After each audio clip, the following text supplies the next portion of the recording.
Halo, selamat malam pemirsa. Indonesia Business Forum kembali menjumpai Anda bersama saya Agita Mahlika. Pemirsa, baru-baru ini kemudian semakin menuai polemik pernyataan dari IMF atau Dana Moneter Internasional yang kemudian semacam merekomendasikan untuk agar pemerintah Indonesia tidak melakukan larangan ekspor mineral mentah. Ini yang kemudian menjadi pertanyaan masyarakat, apa sebenarnya yang mendasari IMF mengatakan hal seperti ini, dan juga kemudian menjadi pertanyaan siapa sebenarnya pihak-pihak yang kemudian membackingi atau berlindung di balik pernyataan IMF tersebut. Kita juga akan membahas bagaimana kemudian terkait dengan hilirisasi dan apa manfaatnya bagi ekonomi Republik Indonesia. Tentunya bersama dengan sejumlah narasumber yang sudah hadir di studio pada malam hari ini, saya tentunya akan perkenalkan satu persatu. Yang pertama sudah ada Menteri Investasi Pak Bahlil Lahadalia. Selamat malam Bapak, boleh dicoba audionya? Mic-nya. Malam Mbak Gita, Assalamualaikum. Selamat malam. Waalaikumsalam Bapak. Selanjutnya juga ada anggota Komisi 7 DPR RI Bapak Mulyanto. Selamat malam Bapak, boleh dicoba mic-nya? Malam Mbak Gita. Oke. Assalamualaikum warahmatullahi wabarakatuh. Waalaikumsalam. Dan selanjutnya juga ada ekonom senior kita Bapak Didik J. Rahbini. Selamat malam Bapak Didik. Waalaikumsalam ya. Oke, waalaikumsalam. Saya mau langsung awali terlebih dahulu ke Pak Menteri. Pak Menteri, kan ini kita sudah tahu ya, pernyataan yang cukup keras dari IMF atau Dana Moneter Internasional yang kemudian tidak mendukung atau kemudian menentang kebijakan pemerintah untuk melarang ekspor mineral mentah. Kita tahu juga sebelumnya ada histori sebelumnya Pak, dari pemerintah Indonesia yang kemudian digugat oleh Uni Eropa, digugat ke WTO terkait dengan larangan ekspor nikel. Apa yang membuat pemerintah saat ini tetap kekeh untuk larangan ekspor mineral mentah tersebut Pak? Jadi gini Mbak Gita, kalau kita melihat hasil penyampaian IMF itu sebenarnya ada 3 substansi. Ya. Yang pertama adalah IMF mengapresiasi terhadap kinerja ekonomi Indonesia yang pertumbuhannya positif. Salah satu pertumbuhan ekonomi terbaik di antara negara-negara G20 yang pulih akibat pandemi Covid. Dia juga mengakui bahwa inflasi kita terjaga di bawah 4%. Di sisi lain, dia juga mengakui bahwa hari ini Indonesia lagi fokus untuk melakukan transformasi ekonomi dengan mendapatkan ahli teknologi dan penciptaan lapangan pekerjaan dan pendapatan negara.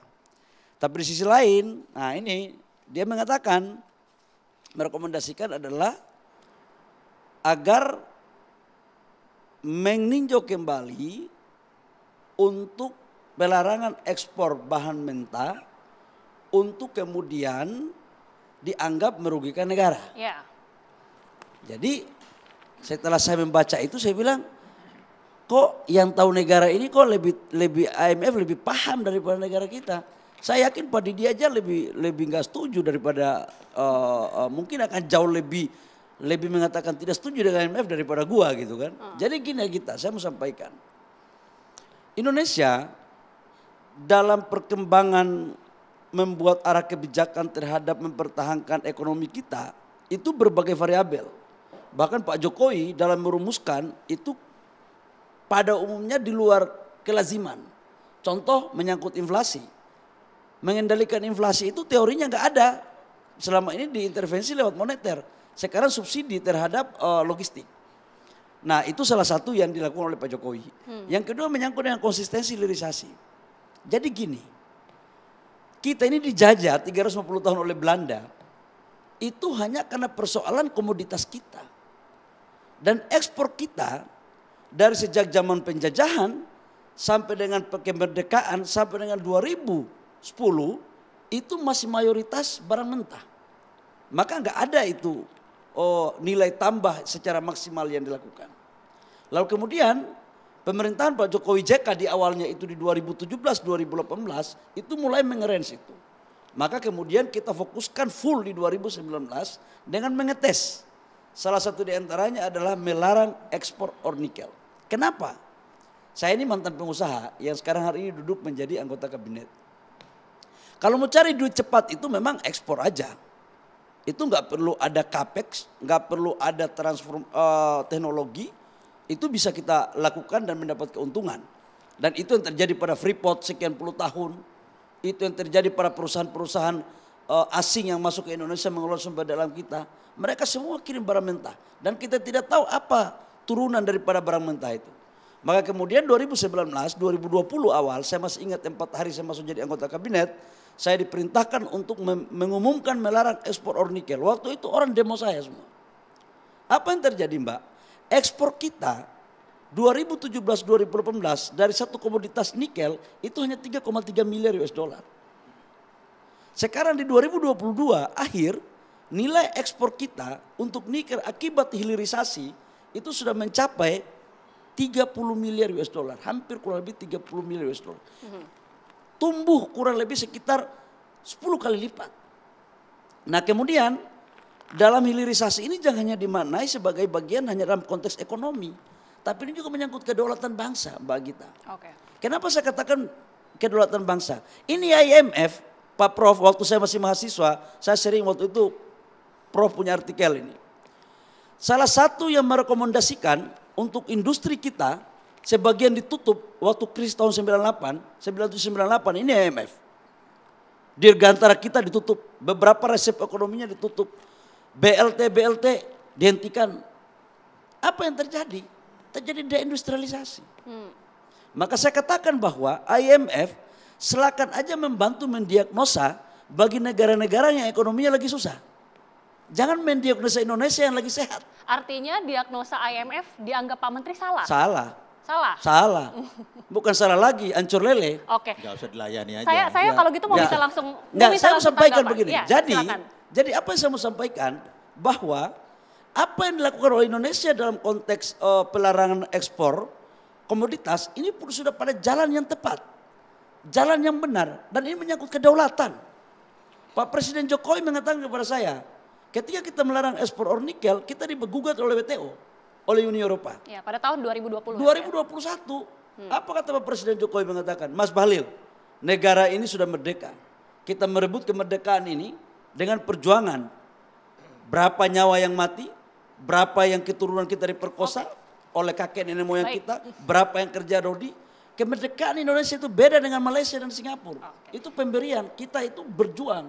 Jadi saya pikir bahwa pemerintahan di bawah pemerintah Jokowi Kiai Maruf Amin memerintahkan kepada kami, tidak ada satu orang pun yang dapat mengintervensi kedaulatan bangsa dalam membawa arah kebijakan negara khususnya di sektor hilirisasi. Oke. Jadi bagi saya IMF ini udahlah, nggak usahlah dia banyak ngomong terlalu mengurus negara yang lagi baik kok, ngurus negara yang lagi rusak lah, kira-kira begitu. Saya langsung mau minta tanggapan Pak Didik selaku ekonom senior ya tentunya.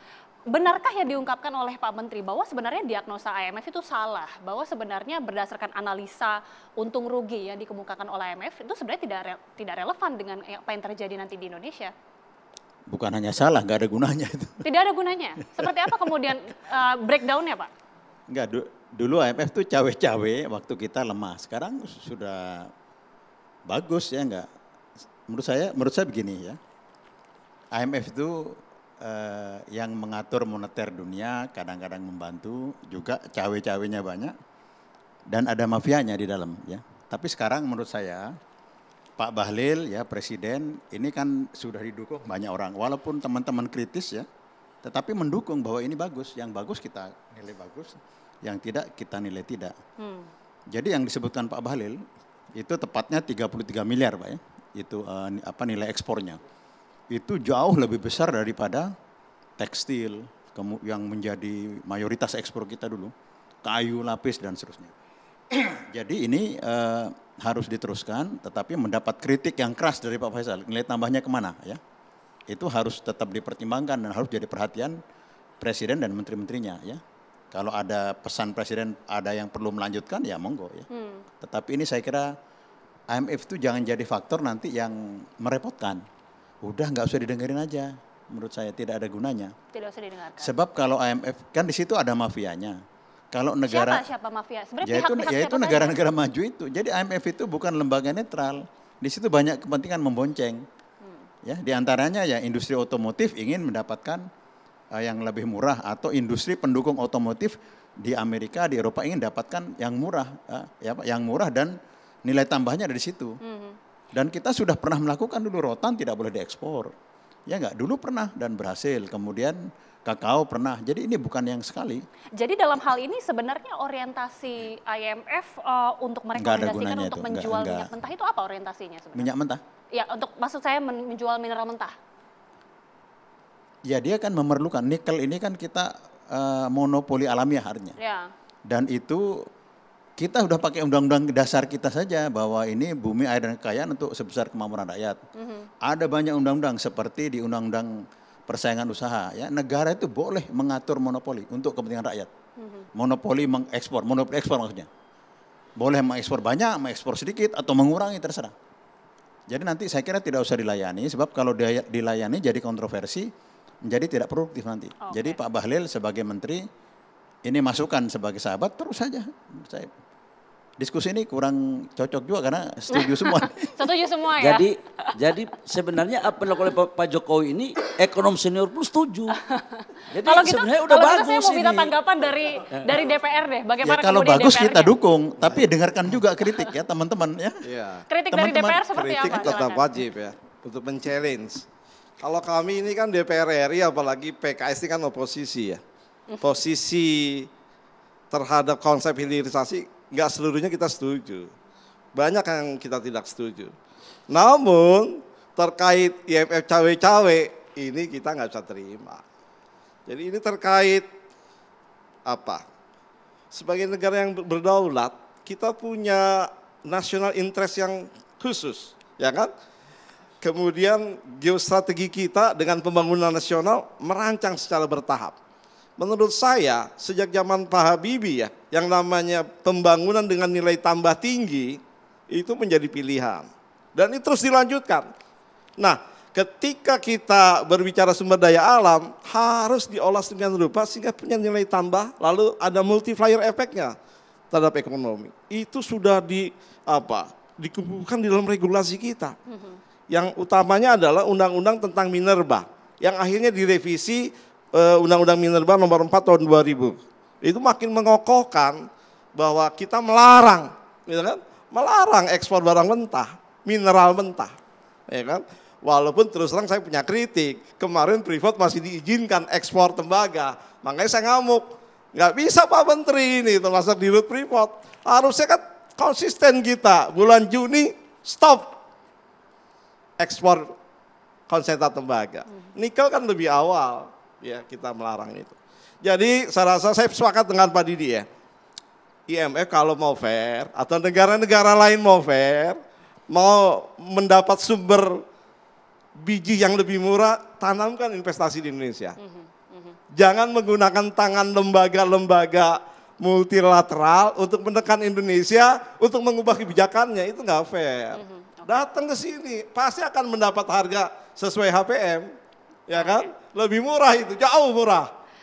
Saya itu solusinya. Saya ingin kembali Jadi, lagi ke sedikit sebelum Pak Bahlil ya. Ya. Jadi jawabannya satu saja, undang-undang dasar dan undang-undang. Oke. Undang-undang minerba itu yang cawe-cawe banyak supaya bebas ya. Itu kan sudah dilarang oleh undang-undang sejak dulu.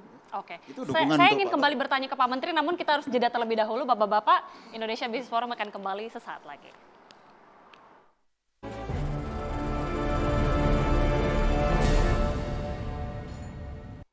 Anda kembali bersama kami pemirsa, saya kembali ke Pak Menteri.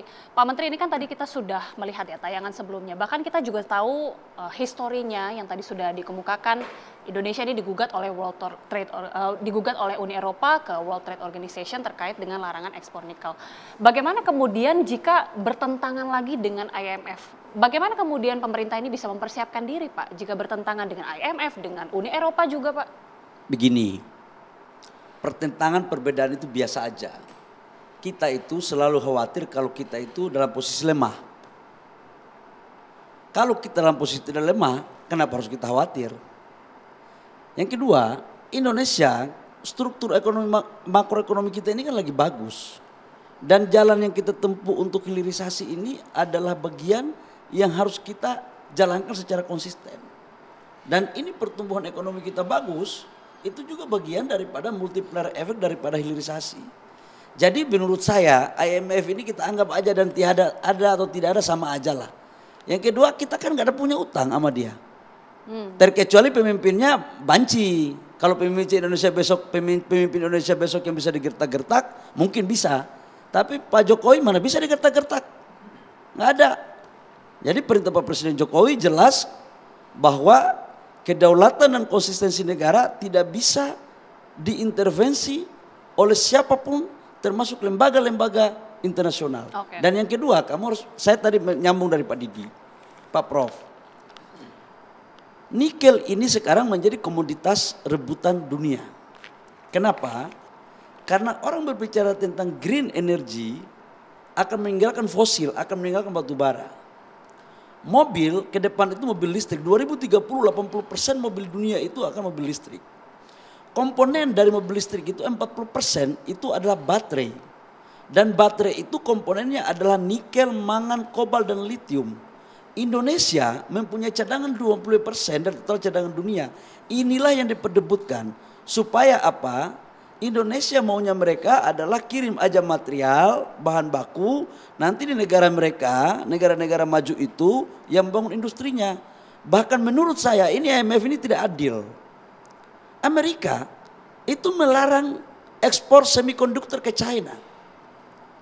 Amerika hari ini sedang mempergunakan apa yang disebut dengan subsidi $7.500 per mobil. Untuk kalau pabriknya dan industri baterai mobilnya itu di sana. Eropa hari ini membuat undang-undang agar pembangunan pabrik baterai selnya itu harus berdekatan dengan pabrik mobilnya. Tujuannya apa? Agar negara-negara berkembang penghasil bahan baku itu tidak boleh membangun industri hilir ujungnya itu di negara itu. Ini sebenarnya politik dagang. Cuman mereka lupa pemerintah Indonesia sekarang dan orang Indonesia tidak lagi seperti itu dulu yang bisa ditekan-tekan, dibodoh-bodohi. Nggak bisa lagi. Apalagi menterinya Pak Jokowi ini semua pemain lapangan semua ini. Oke. Karena mantan pedagang kan, jadi baru mau ngomong gitu. Ini mantan pedagang semua kita ini. Ya kita ini mantan pedagangnya agak lurus, istiqomah iya, agak menggo-menggo dikit. Ya ada pengalaman. Jadi ya kayak begini. Orang Papua bilang, "Ade, jangan kau tipu kakak." Kira-kira begitulah, ya. Oke. Istilahnya kalau orang Timur bilang, ini tahu sama tahu, cuma satu global, satu Indonesia, itu aja kok. Oke. Jadi Mbak, saya ingin menyampaikan begini ya, kita sebagai bangsa yang besar harus menjaga marwah bangsa ini. Indonesia ini, pemerintah Indonesia itu dalam konteks hilirisasi itu harus menjaga wibawa 280 juta orang di negara ini. Jadi langitmu runtuh pun dalam bahasa saya hilirisasi tetap akan berjalan untuk kebaikan rakyat bangsa Pak Menteri, dan negara. Tadi bicara mengenai hilirisasi, ini banyak yang kemudian mempertanyakan Pak, sebenarnya bagaimana manfaatnya langsung ke ekonomi Republik Indonesia, ke masyarakat, karena banyak juga yang kemudian berpendapat ya, ada juga pendapat-pendapat yang mengatakan hilirisasi ini justru malah menguntungkan China misalnya, karena ekspor mineral mentah ini banyak juga ke China. Ini jawaban dari pemerintah seperti apa? Jadi gini sebenarnya, kalau kita mengatakan bahwa hilirisasi itu dampaknya langsung ke kita, nggak ada, itu juga kufur nikmat. Saya ambil contoh begini, ketika investasi masuk, contoh membangun ekosistem baterai mobil. Begitu investasi masuk, itu pasti ada dana yang berputar. Begitu pekerjaan konstruksi, itu ada PPH pasal 21, ada PPN, ada penciptaan lapangan pekerjaan. Ada multiplier effect di mana terjadi perputaran ekonomi di daerah. Saya ambil satu contoh kecil. Di Maluku Utara. Saya ambil contoh Maluku Utara dan Sulawesi Tengah. Begitu belum ada investasi 8 billion US dollar di Wedabai, Maluku Utara itu hanya kita kenal di peta. Tapi begitu investasi masuk, hilirisasi terjadi di Wedabai, apa yang terjadi? Pertumbuhan ekonominya 20% lebih. Penciptaan lapangan pekerjaan terjadi secara masif. Kotanya ramai. Sekalipun saya akui, belum maksimal untuk kita harus menerapkan itu. Makanya ke depan itu saya sebut dengan investasi yang berkeadilan. Hilirisasi yang berkeadilan. Yang namanya barang baru, Mbak, nggak ada langsung tiba-tiba sempurna. Nggak ada. Kita tahap pertama seperti ini, kita lihat lagi. Apalagi yang harus kita evaluasi untuk kita memperbaiki. Yang kedua, kalau dibilang tidak ada manfaatnya, yang benar aja lah. pendapatan negara kita dari sektor pajak kan naik terus. Emang itu dapat dari mana kalau bukan dari hilirisasi? Kita mau menciptakan lapangan pekerjaan yang berkualitas, itu dapat dari mana kalau tidak dari industrialisasi? Kemudian FDI kita masuk 53%, 54%. Itu terjadi karena hilirisasi. Jadi menurut saya, kalau dikatakan bahwa tidak tepat atau tidak dapat memanfaatkan, 100% iya, kita juga nggak tutup mata kok. Tapi mengarah ke perbaikan itu penting. Saya ingin menjelaskan kritik Bang Faisal Basri, ini karena kebetulan abang saya itu dan Pak Prof Didi. Mereka bilang bahwa nikel ini untuk siapa? IUP ini diambil oleh asing. Saya ingin sampaikan dalam forum yang terhormat ini. IUP itu 80% dikuasai oleh pengusaha nasional. Yang teken IUP kan Kementerian Investasi, jadi tahu betul saya. Yang mayoritas asing itu adalah smelternya. Kenapa smelternya dikuasai oleh asing? Ini kesalahan kita sendiri nih. Karena perbankan nasional kita belum mau membiayai smelter. Dan untuk smelter itu nggak bisa pakai dana APBN. Bapak anggota DPR tahu betul. Dan itulah kemudian begitu mereka masuk, ya memang undang-undang kita memperbolehkan. Maka yang harus kita lakukan ke depan itu adalah kebijakan negara dan perbankan untuk membiayai smelter supaya pengusaha nasional yang punya tambang ini dia bisa mengerjakan. Andaikan pun ada perbankan membiayai smelter itu, minta equity-nya 30%. Satu line nikel itu investasinya 250 juta US dollar, 4 line itu 1 billion US dollar. Mau minta pengusaha pribumi atau pengusaha nasional di mana yang baru dapat 300 juta untuk equity. Jadi skimnya itu menurut saya yang harus kita perbaiki. Nah ini tidak mutlak domain pemerintah. Karena itu adalah bagian OJK, BI, dan perbankan. Yang itu kamar yang berbeda yang punya independensi. Nah tapi itu menjadi PR kita. Bagi saya itu PR kita. Jadi kalau dikatakan bahwa nggak ada dampak, ya bohonglah Mbak. Saya mau sampaikan neraca perdagangan kita. Neraca perdagangan kita dengan China 2017 itu defisit 18 billion US dollar. 2022 defisit kita tinggal 1,5 billion US dollar. 2023 kuartal pertama sudah surplus 1 billion lebih. Akibat dari apa? Hilirisasi. Bayangkan sekarang kalau tidak ada hilirisasi, berapa besar defisit neraca perdagangan kita. Neraca perdagangan kita sekarang surplus 26 bulan berturut-turut. Akibat apa? Hilirisasi. Kalau kita cuma ekspor komoditas terus, mau jadi apa negara kita ini? Jadi itu, jadi jangan kita kufur nikmat lah. Kalau memang belum sempurna, ya kita akui lah. Ya. Jadi itu dan bagian itu dari perbaikan nanti kita lakukan. Kalau gitu saya juga ingin minta tanggapan dari Pak Mulyanto ya, melihat bagaimana kemudian hilirisasi dan juga evaluasinya sejauh ini Pak, dari DPR melihatnya seperti apa. Tapi boleh dijawab usai jeda Pak, karena kita akan jeda terlebih dahulu. Indonesia Business Forum akan kembali sesaat lagi.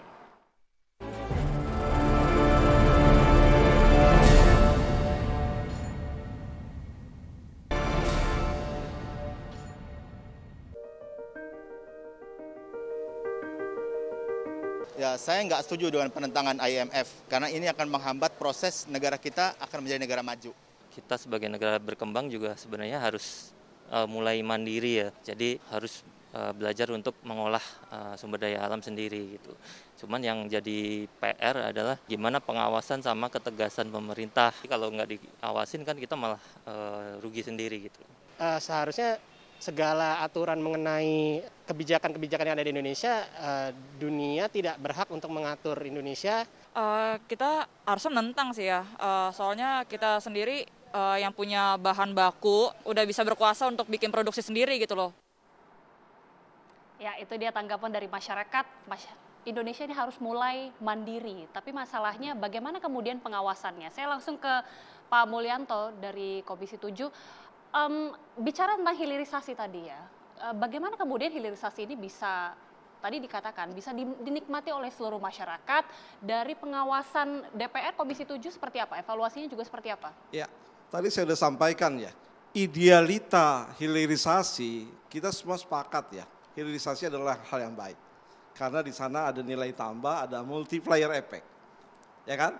Namun ketika implementasinya, bagaimana hilirisasi ini dijalankan, itu yang perlu selalu kita lihat, kita evaluasi.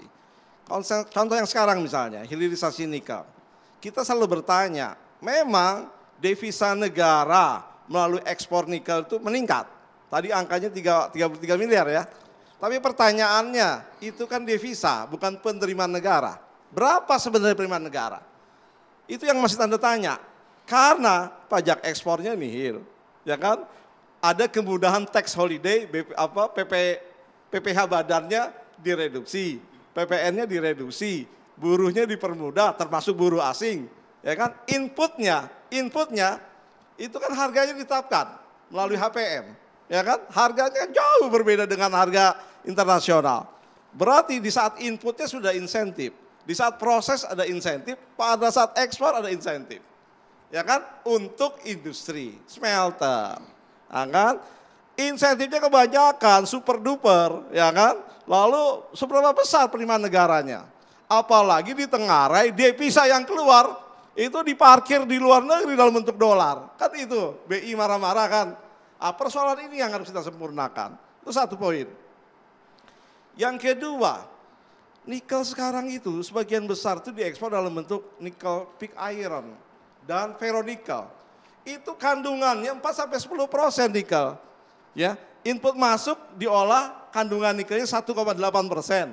Diubah menjadi nikel pig iron, NPI dan ferronikel paling tinggi 10-14% Enggak jauh-jauh banget. Saya ngunjung itu yang diekspor gede-gede, NPI itu kan. Nah, kita dorong, ya kan. Belum di dalam NPI itu kan mineral ikutannya kan banyak. Nah, kita dorong agar kandungan nikelnya yang lebih tinggi seperti stainless steel, ya kan, atau ke arah yang lebih mantap lagi lah, baterai listrik dan sebagainya. Artinya kita nggak cukup berhenti di hilirisasi, tapi harus kita bangun industrialisasi sehingga betul-betul nanti yang kita ekspor barang yang lebih lah ya, berupa barang jadi. Di situ nilai tambahnya semakin tinggi. Rasa itu. Dan sekarang ini kan kadang-kadang ya kasus-kasus sosial dan lingkungan masih muncul, ya kan, di Pulau Obi, di Sulawesi, ini harus ditekan sedemikian rupa. Oke, itu catatan dari Komisi Mbak, 7. saya luruskan dulu, Oke, biar tidak monggo. terjadi multi interpretasi.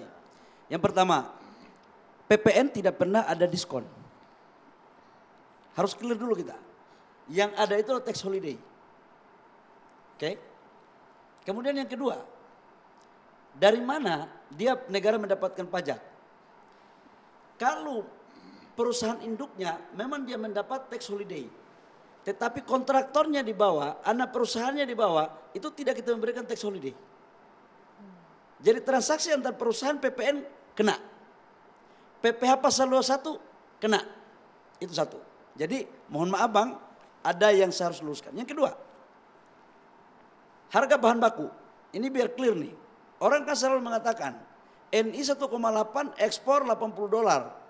HPM kita cuma 48 sampai dengan $50. Contoh, harus diingat bahwa kalau kita ekspor ke luar negeri $80, berapa biaya logistik per ton? $12 sampai $13. Berapa pajak ekspor? 15%. Selisihnya tinggal $45. Masa orang dagang nggak boleh dapat untung? Jadi ini biar clear juga nih. Yang ketiga, NPI saya setuju sama abang. Tetapi NPI itu dulu masuk dalam industri pionir. Kenapa? Karena kita belum waktu itu nggak ada yang berani untuk melakukan hilirisasi ini. Makanya dia masuk industri pionir. Sebelum saya jadi menteri. Begitu saya masuk di pemerintah, saya menyetop NPI bukan lagi industri pionir yang diberikan fasilitas. Jadi sekarang nggak ada lagi tax holiday untuk industri NPI. Tujuannya apa? Harus dibangun industrialisasi sampai dengan nilai tambah 7, 8 sampai 9 kali lipat. Dengan kata lain, prosesinya sudah mencapai 80%. Berikut, saya setuju bahwa ekosistem dalam rangka pembangunan hilirisasi ini harus sampai dengan industrialisasi sampai di tingkat barang jadi. Contoh nih, jadi saya sama dengan PKS, jadi program kita ini sebenarnya sudah membawa aspirasi PKS. Sudah gabung ini. Baterai mobil, ya baterai mobil, jadi PKS belum berpikir PKS belum berpikir Pak Jokowi sudah memerintahkan saya untuk melakukan. Saya kasih contoh. Pabrik baterai mobil terbesar di dunia itu CATL sama LG. LG itu dari Korea. Investasinya 9,8 billion US dollar. 100 triliun lebih. Sekarang bulan Februari tahun 2024 kita sudah mempunyai produksi itu. Pertama di Asia Tenggara. Tujuannya apa? Agar nikel ini jangan setengah jadi langsung dibawa, tapi jadi barang jadi. Dan sekarang lagi masif kita bangun. CATL itu pemain terbesar, salah satu terbesar di dunia. Investasinya berapa? 60 triliun. Bikin di Maluku Utara. Sekarang Volkswagen, BASF, VW dari Eropa. Ford dari Amerika masuk. Ujungnya adalah kalau tidak sampai di baterai sel, mereka minimal sampai di prokusur atau katoda. Itu nilai tambahnya Bang sudah mencapai 70%. Nah inilah yang akan dikembangkan oleh negara. Tapi kita ini seperti analogi manusia yang lahir. Ini hilirisasi ini kan ibarat bayi. Jangan tiba-tiba disuruh jadi lari maraton. Oke. Nah jadi saya setuju bahwa kita ada keberlanjutan. Tapi saya juga agak tidak setuju untuk mengatakan bahwa insentif kita kasih ini jor-joran. Enggak. Tahu enggak dalam bernegosiasi investasi dengan negara lain? Itu negara lain kalau kita negosiasi Bang, itu negara tetangga kita nanya Indonesia kasih apa? Aturan mereka taruh di bawah meja. Kalau Indonesia kasih 4, gue kasih lu 5 investasi negara gue. Nah makanya harus cara-cara berpikir di luar kelaziman. Tapi yakinlah bahwa pikiran PKS itu sama dengan pemerintah kok. Gimana Pak Mulyanto? Ya ini pinternya pemerintah deh, ngarungin PKS ya. Jadi tetap kami Ajak minta aja. ya, Atau PKS data yang lebih Ajak aja masuk PKS. objektif ya, yang lebih objektif. Agar terbuka lah pemerintah, hitung-hitungannya. Berapa penerimaan negara, bukan devisa. Yang kedua, kapan smelter kelas 2 ini di stop? Berbagai kemudahannya, pajak ekspor, ya kan? Kenakan, kan janji-janji doang. Harga mineralnya yang masuk ke smelter dinaikkan. Tax holiday dicabut. Nah misalnya. Oke. Kan? Enggak, Itu entar. insentif kan? Tax holiday kalau NPA saya sudah cabut. Nah, Ya, biar satu-satu nih. Tax holiday NPA saya sudah cabut. Harga mineral HPM, Bang, aku mau sampaikan, tadi saya sudah kasih contoh.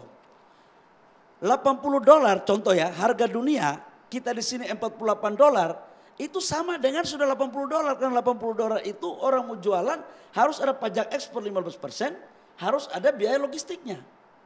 Nah Bang, pajak ekspor kan jadi nggak masuk ke pemerintah. Oh, enggak masuk dong. Kalau dulu ekspor Dulu or kan nikel, masuk, iya kan dapat masuk. iya ekspor or nikel, Ah. kalau Oke. bahan bakunya dapat dong 15%. Ya. Masuk di pemerintah dong. Gitu, masuk kan? Tapi kalau barangnya sekarang kan sudah, tidak kan? ya kalau sudah, ya namanya sudah barang jadi. Mana mau Iya. ada orang investor di negara kita? Baik. Nggak bisa Itulah. begitu. Oke. Itulah yang harus Giliran lebih, saya dong. lebih transparan. Sabar, Bapak-bapak. Berapa untungnya? Sangat Oke. transparan. Ya, kok. nanti Berapa untungnya penerimaan negara dari nikel? nanti Oke. Kita minta tanggapan dipanggil dari di Pak Komisi Didi. 7 aja. Menterinya kan bisa dipanggil Komisi 7. Lain mitra Pak. Boleh. Kita Boleh. pernah panggil nggak Tapi datang. begini, ya. Yang Catatan datang dari BPI. catatan dari Pak Didik seperti Begini apa? ya. Silakan. Kita itu sumber daya alam di banyak negara menjadi kutukan. Dan kita sudah dikutuk 2 kali. Dulu punya minyak dikutuk, nggak jadi apa-apa. Pendapatan kita cuma 4.000. Punya kayu, dikutuk nggak jadi apa-apa. Nah, kita berharap nikel ini menjadi fondasi untuk terbang. Contohnya apa? Tahun 50, memang tidak apple to apple ya, tapi ini contoh saja. Finlandia itu pendapatannya 4.000, 5.000 dolar. Dia menjadikan kayu aja itu. Kayunya itulah dijadikan satu sumber daya yang luar biasa, dengan teknologi hilirisasi yang banyak, dan harus diperbanyak juga ini kan, hilirisasi seperti kritik PKS. Kemudian masuk ke telekomunikasi, masuk ke kesehatan, masuk macam-macam. Sekarang menjadi negara maju 55.000 dolar per kapita. Itu 10 kali, 11 kali Indonesia. Nah, nikel ini menurut saya ya itu harus ada kelanjutannya. Tapi saran saya bukan dari 3 periode. Tapi dengan undang-undang ya ditransformasi. Kelanjutan periodisasinya atau kelanjutan transformasi ekonominya nih? Ini harus jelas juga. Jadi sudah ada undang-undang minerba. Jadi IMF itu selesai udah dengan undang-undang minerba. Jadi nggak boleh menggugat undang-undang kita, ya kan kita harus dimurnikan. Dan tantangan undang-undang ya.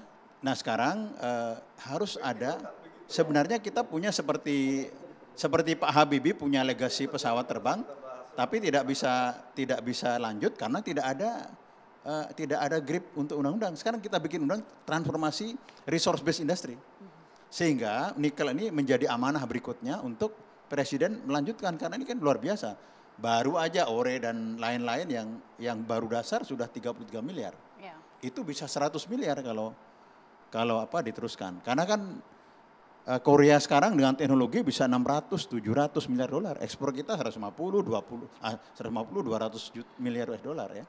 Nah ini kita harapkan nikel itu dilestarikan lewat undang-undang. Ya. Saya kira Komisi itu bisa ambil inisiatif. Baik, itu menjadi catatan tentunya. Kami masih akan kembali usai jeda pemirsa, tetaplah bersama kami di Indonesia Business Forum.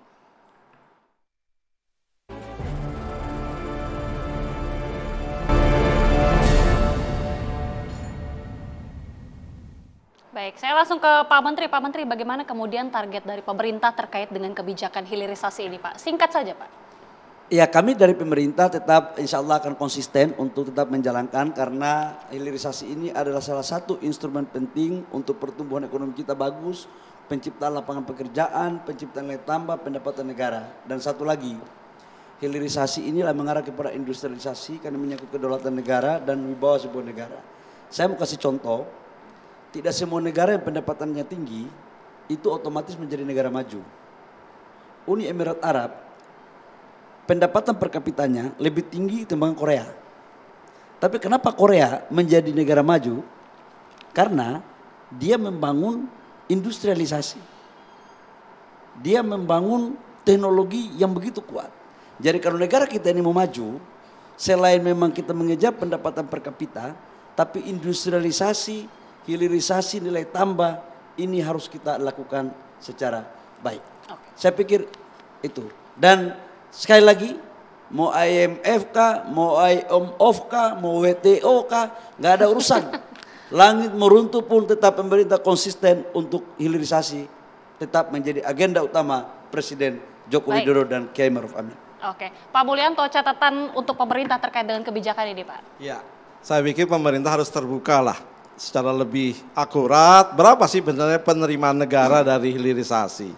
Yang kedua, segeralah ya, ini smelter kelas 2 ya, dicabut saja insentifnya. Kita dorong ke smelter yang kelas 1 sehingga produknya makin lama makin baik gitu.